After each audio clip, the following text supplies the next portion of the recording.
Oke, kita lanjut ke soal selanjutnya. Di sini amonia merupakan bahan dasar yang penting untuk beberapa proses industri, termasuk produksi pupuk, polimer, dan komponen campuran untuk semen. Reaksi pembentukan amonia dari nitrogen dan hidrogen dapat dituliskan sebagai berikut.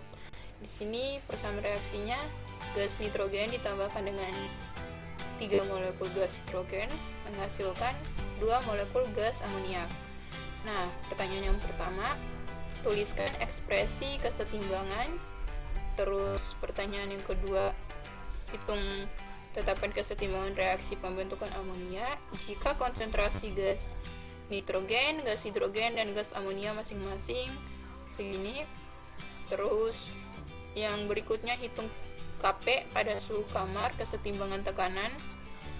Yang D, jika reaksi pembentukan gas amonia adalah reaksi endotermit, perkirakan nilai tetapan kesetimbangan yang baru. Apakah nilainya Kc atau Kp-nya itu akan semakin membesar atau akan semakin mengecil jika suhunya itu dinaikkan?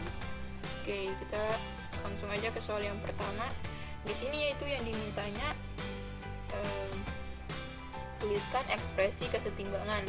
Nah, di sini kan kalau untuk ekspresi kesetimbangan itu kan ada dua ya, ada Kp dan juga ada Kc. Nah, karena di sini kayak tidak dispesifikan untuk tuliskan ekspresi kesetimbangan larutan atau Kc. Nah, dan juga di sini tidak dispesifikasikan untuk menuliskan ekspresi kesetimbangan tekanan atau Kp. Nah, maka di sini kita langsung aja lihat di reaksinya. Karena reaksi di sini semuanya dalam wujud gas, maka kita bisa disimpulkan bahwa yang dimaksudkan di sini ialah ekspresi kesetimbangan pada Kp atau kesetimbangan tekanan gitu. Nah, berarti untuk A itu Kp akan sama dengan, karena rumus dari Kp itu P dari produk dibagikan dengan P dari reaktan kan, terus jangan lupa dipangkatkan dengan masing-masing koefisien. Nah, jadi PNH3 dipangkatkan 2 terus dibagi dengan P dari reaktan, P dari N2 dipangkatkan 1 karena koefisiennya 1, terus dikalikan dengan P dari H2 dipangkatkan 3 gitu. Nah, habis itu ini untuk ekspresinya kayak gini aja. Ekspresi itu kayak buat rumus gitu. Nah, terus untuk soal yang B, di sini hitung tetapan kesetimbangan reaksi. Nah, kalau yang di sini tetapan kesetimbangan reaksinya itu kayak di sini tuh yang diketahuinya itu molar. Nah, berarti yang dimaksudkan tetapan kesetimbangan reaksinya itu kesetimbangan larutan Kc gitu. Nah, bentar ya, back ke soal yang bagian A lagi. Nah, jadi karena di sini kayak nggak ada spesifikasinya, jadi kayak kita bisa buat dua jawaban sih, kayak bisa Kp dan juga bisa Kc. Nah, kalau misalkan untuk Kc kan sama kan, konsentrasi NH3 konsentrasi produk dipangkatkan koefisien dibagikan dengan konsentrasi reaktan dipangkatkan koefisiennya. Nah, oke. Nah, terus yang B ini karena yang ditanyakan di sini itu ialah Kc, berarti kita tinggal gunakan rumus yang ini. Berarti Kc akan sama dengan konsentrasi dari NH3. Nah, di sini konsentrasi gas amonianya itu sebesar 2,5. Berarti 2,5 kita pangkatkan 2 terus dibagikan dengan konsentrasi N2. Di sini konsentrasi N2-nya itu 0,105. Ini 0,105 terus dikalikan dengan konsentrasi H2. Di sini konsentrasi H2-nya yaitu 0,25 dipangkatkan dengan 3 kan. Dipangkatkan dengan 3 itu. Nah, sehingga nanti didapatkan hasilnya yaitu 3809,52 atau akan sama dengan 3,81 kali 10 pangkat 3. Nah, ini merupakan nilai dari Kc-nya. Oke, selanjutnya yang ditanyakan di sini ialah Kp. Oke, kalau misalkan untuk Kp berarti akan sama dengan kalau misalkan sebelumnya itu udah diketahui Kc dan juga suhunya, berarti kita itu bisa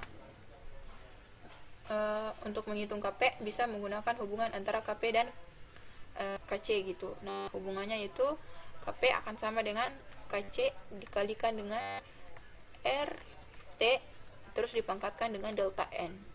Nah, Kc ini pakai data yang hasil perhitungan yang tadi, terus R ini ialah tetapan gas ideal, terus T ini ialah suhu, dan delta N ini merupakan jumlah koefisien kanan dikurangi jumlah koefisien kiri. Itu jadi delta N itu merupakan selisih koefisiennya. Nah, Kc yang tadi itu kan kita dapatnya 3,81 kali 10 pangkat 3 yang ini, terus dikalikan dengan R. R-nya itu 0,082, terus dikalikan dengan suhu. Nah, di sini suhunya itu kita di sini bisa tahu bahwa di sini kan dia pada suhu kamar. Nah, ingat kalau suhu kamar itu kan pada 25 derajat Celcius. Nah, 25 derajat Celcius ini sama aja dengan 298 Kelvin. Nah, berarti di sini dikalikan dengan 298 Kelvin, terus dipangkatkan dengan delta N. Nah, delta N ini merupakan koefisien kanan dikurangi koefisien kiri. Nah, jumlah koefisien kanan itu sebesar 2, berarti di sini delta N akan sama dengan 2 dikurangi dengan koefisien yang bagian kiri yaitu 1 ditambahkan dengan 3. Berarti 4. 2 dikurang 4 akan sama dengan minus 2. Berarti dipangkatkan minus 2.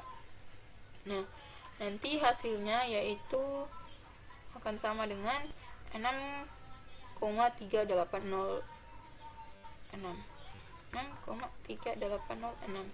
Tuh, ini untuk nilai Kp-nya. Terus kita lanjut ke soal D. Jika reaksi pembentukan gas amonia adalah reaksi endotermik, berarti di sini kayak kita misalkan di sini delta H dari reaksi ini adalah delta H plus, deltanya sama dengan plus karena reaksi endotermik. Nah, terus disuruh untuk perkirakan tetapan kesetimbangan yang baru, apakah membesar atau mengecil jika suhu dinaikkan. Nah, sini ingat kalau nilai tetapan kesetimbangan akan semakin tinggi karena reaksinya itu bersifat endotermik. Jadi sehingga suhu sistem itu naik pada lingkungannya itu. Jadi intinya kalau misalkan suhu dinaikkan, berarti nanti tetapan kesetimbangannya itu akan semakin besar gitu.